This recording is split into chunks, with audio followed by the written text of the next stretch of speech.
Hi everyone. I have a bone that I need to pick with a few people.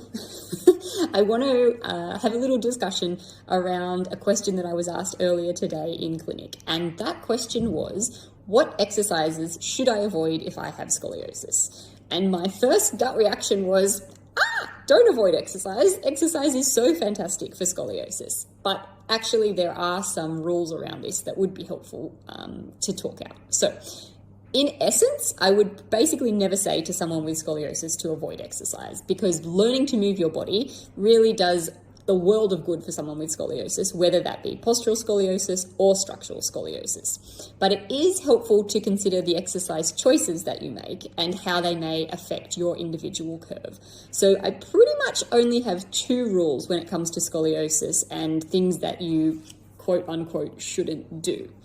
All right, the first rule is scoliosis typically doesn't do well with compressive forces. So that doesn't mean that you can't do compressive forces, but it means that you want to be fairly strong in your deep system muscles, your core muscles, before you start adding compressive loads. And compressive loads might look like putting a bar on your back and doing a back squat. Could also look like putting a bar on your front and doing a front squat. It could look like having overhead weights loaded above the body as you start to do walking lunges. Basically, it means anything where there's a load that's above your spine, pressing down on your spine. So not that this is completely contraindicated for scoliosis, but it's probably not my favorite thing to do, especially if you're starting off exercising with a scoliosis. It's something that you wouldn't want to be looking at a little bit further down the track once you know your deep system muscles are strong enough to cope with it.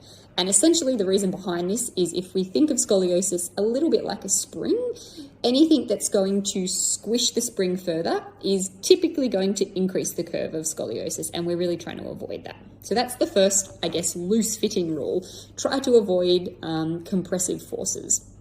The second one is think about where your scoliotic curve is. And for many people, if you've got a double curve or an S-shaped curve, you've got a convex concave curve at the top and you've got a convex concave curve at the bottom. So knowing where those curves are can help you to really consider what types of lateral flexion-based movements you might want to do around those curves. So to give an idea, if you are concave to the left, really, you probably want to do lateral flexion exercises that take you to the right, because that's going to open your scoliotic curve. You probably don't want to do a lot of lateral flexion-based exercises that take you further into that concavity on the left. And vice versa, if your lower curve was concave to the right, the same rules apply. You probably want to, for your lower curve, laterally flex to the left, and try to avoid lateral flexion to the right that would take the lower portion of your concave to the right curve into more of a concavity. Now, I understand what you might be thinking. You might be thinking, how am I going to laterally flex the top side of my spine one way and the bottom side of my spine the other way? And this is where a lot of the Pilates, equipment is particularly helpful. So some of my favorite things to do for both structural and postural scoliosis are exercises like Mermaid on the Wonder Chair, where you can block the bottom part of the curve and just work on the top part of the curve and encourage the client to move towards their convex side so that they're opening up their concavity. As well as things like side bend series on the trap table, where you can block the top side of the scoliosis and open the bottom side of the scoliosis, again following that rule that you want to take them only into the lateral flexion that would be opening their scoliotic curve. So I hope that was helpful. In general, I have no rules around exercise for scoliosis because most situations, moving your body is always going to be helpful for a postural or a structural scoliosis. But my two loose-fitting rules are, ideally, you don't want to add too much compression because that's going to usually make the scoliosis more curved.